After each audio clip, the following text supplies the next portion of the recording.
আসসালামু আলাইকুম। তামান্না নাহিদ খান স্বাগত জানাচ্ছি এনটিভির মধ্যরাতের খবরে। ক্রাউন সিমেন্ট শিরোনাম দেখছিলেন, এবার পুরো খবর। আসন বন্টন জটিলতায় টানাপোড়েনে জামায়াতে ইসলামী নেতৃত্বাধীন 11 দলীয় জোট। চরমোনাই পীরের ইসলামী আন্দোলনের সঙ্গে চূড়ান্ত সমঝোতা না হওয়ায় স্থগিত করতে হয়েছে জোটের সংবাদ সম্মেলন। 8 দলের সঙ্গে নতুন কয়েকটি দল যুক্ত হওয়ায় কিছুটা সমস্যা হচ্ছে বলে জানিয়েছে জামায়াতে ইসলামী।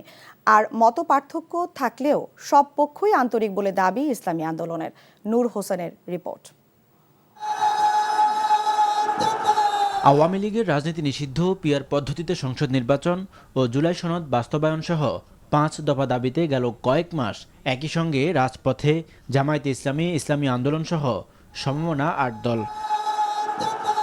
রাজপথের ঐক্যকে নির্বাচনে এক বক্স নীতিতে রূপান্তরের ঘোষণাও দেয় দলগুলো। নির্বাচনী আসন সমঝোতার আলোচনার মধ্যেই 8 দলের সঙ্গে যোগ দেয় জাতীয় নাগরিক পার্টি, এবি পার্টি ও লিবারেল ডেমোক্রেটিক পার্টি। এরই মধ্যে জাতীয় নাগরিক পার্টি সহ কয়েকটি দলের আসন চূড়ান্ত হয়েছে। তবে জটিলতা তৈরি হয় ইসলামী আন্দোলন ও খেলাফত মজলিসের আসন বন্টন নিয়ে। দফায় দফায় বৈঠক করেও সমঝোতায় পৌঁছাতে পারেনি লিয়াজো কমিটি। 8 দলীয় জোট তো আগে থেকেই ছিল, শেষের দিকে সে আরও 3টি দল, লেবার, এলডিপি, এবি পার্টি এবং এনসিপি আমাদের সাথে এখানে এক হয়েছে। সে কারণে আসন বন্টনের ইস্যুতে এসে কিছুটা আমরা সময় নিতে হচ্ছে।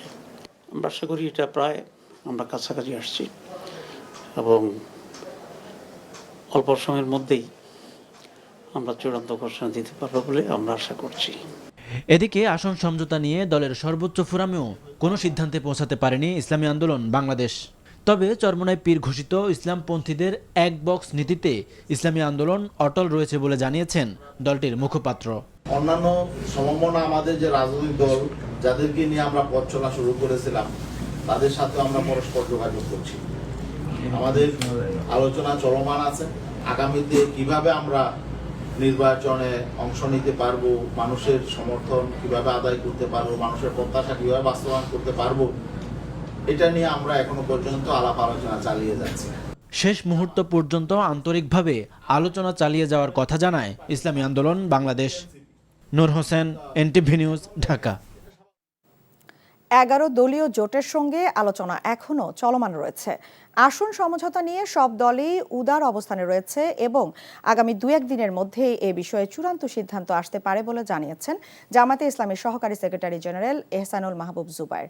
বুধবার রাতে জামায়াতে ইসলামীর আমির ডক্টর শফিকুর রহমানের সঙ্গে খ্রিস্টান প্রতিনিধি দলের সৌজন্য সাক্ষাৎ শেষে সাংবাদিকদের এসব কথা জানান তিনি। এহসানুল মাহবুব জুবায়ের বলেন, বৈঠকে খ্রিস্টান প্রতিনিধি দল সংখ্যালঘুদের নিরাপত্তা সহ বিভিন্ন বিষয়ে জানতে চেয়েছে। এসব বিষয়ে তারা সন্তোষজনক জবাব পেয়েছেন। এ সময় প্রতিনিধি দলের সদস্য ও মার্কিন শিক্ষাবিদ ডক্টর গর্ডন ক্লিংগেন শর্মিট বলেন, খ্রিস্টানদের নিরাপত্তা সহ গুরুত্বপূর্ণ 3টি বিষয়ে জামায়াত আমিরের সাথে মতবিনিময় করেছেন। জনগণের সমর্থন নিয়ে রাষ্ট্র পরিচালনা বা সরকার পরিচালনার সুযোগ পান, তাইলে কোন আইনে আপনারা দেশ চালাবেন, এটাই ছিল মূল প্রশ্ন। এখানে থাকে অনেকে জিজ্ঞেস করেন যে শরিয়া আইনে না অমুক মডেলে তমুক মডেল, এগুলো আমাদের আমিরে জামাত বলেছেন যে বাংলাদেশের বিদ্যমান যে আইন, সে আইনেই বাংলাদেশ চলবে, যেখানে সব ধর্মের সম্মান এবং মর্যাদা রক্ষা করা হবে এবং এই আইনটাই যথেষ্ট। এখন যে ঐক্যের মধ্য দিয়ে ফ্যাসিবাদের বিদায় হয়েছে, সেই ঐক্য দিয়েই নতুন বাংলাদেশ গড়তে হবে বলে মন্তব্য করেছেন প্রধান উপদেষ্টার বিশেষ সহকারী অধ্যাপক আলী রিয়াজ।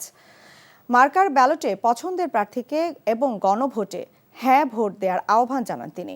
গণভোটের প্রচার এবং ভোটার উদ্বুদ্ধকরণের লক্ষ্যে রংপুরে বিভাগীয় ইমাম সম্মেলনে কথা বলেন আলী রিয়াজ। শহীদ আবু সাইদ স্টেডিয়ামে অনুষ্ঠিত সম্মেলনে প্রধান উপদেষ্টার আরেক বিশেষ সহকারী মনির হায়দার সহ অন্যান্যরা উপস্থিত ছিলেন। বক্তারা বলেন, ইনসাফ প্রতিষ্ঠার জন্য জীবন দিয়েছিলেন আবু সাইদ। দেশের পরিবর্তন চাইলে গণভোটে হ্যাঁ ভোট নিশ্চিত করতে হবে।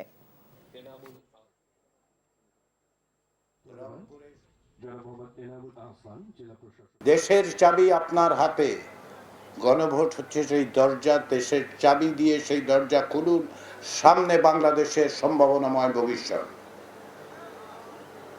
সেই সম্ভাবনাময় ভবিষ্যৎ অর্জনের জন্য আসুন আমরা সকলে মিলে ঐক্যবদ্ধভাবে যে ঐক্যের মধ্যে দিয়ে আমরা ফ্যাসিবাদকে পরাজিত করেছি, সেই ঐক্যের মধ্যে দিয়ে আমরা যেন একটা নতুন বাংলাদেশের সূচনা করতে পারি। ব্যাংক ঋণ পেতে একরকম তথ্য, ট্যাক্স দেবার ক্ষেত্রে অন্য তথ্য। ব্যবসায়ীদের লাভ লোকসানের তথ্যের এমন দ্বিচারিতা থেকে বের হতে হবে বলে মন্তব্য করেন জাতীয় রাজস্ব বোর্ডের চেয়ারম্যান মোহাম্মদ আব্দুর রহমান খান।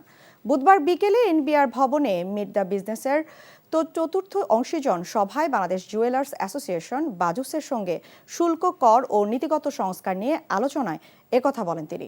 জানান, আগামীতে টার্ন ওভার ট্যাক্স বলে কিছু থাকবে না, লাভের ওপর ট্যাক্স দিতে হবে।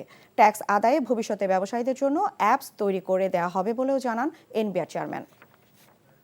সৌদি আরবে সাবেক প্রধানমন্ত্রী বেগম খালেদা জিয়ার রুহের মাগফিরাত কামনায় দোয়া মাহফিলের আয়োজন করা হয়। তাবুক থেকে ইসমাইল খান টিটু জানান, তাবুক শেরে আলম বাংলা মার্কেটের ব্যবসায়ীরা শোক সভা ও দোয়া মাহফিলের আয়োজন করে। সভাপতিত্ব করেন মার্কেটের বিশিষ্ট ব্যবসায়ী মনির আহমেদ। অনুষ্ঠানটি সঞ্চালনা করেন মতিউর রহমান।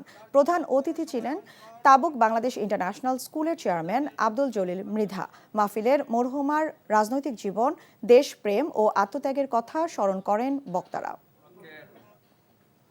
বিএনপি চেয়ারম্যান তারেক রহমানের হাতকে শক্তিশালী করতে সবাইকে ঐক্যবদ্ধভাবে কাজ করার আহ্বান জানান প্রবাসী নেতারা।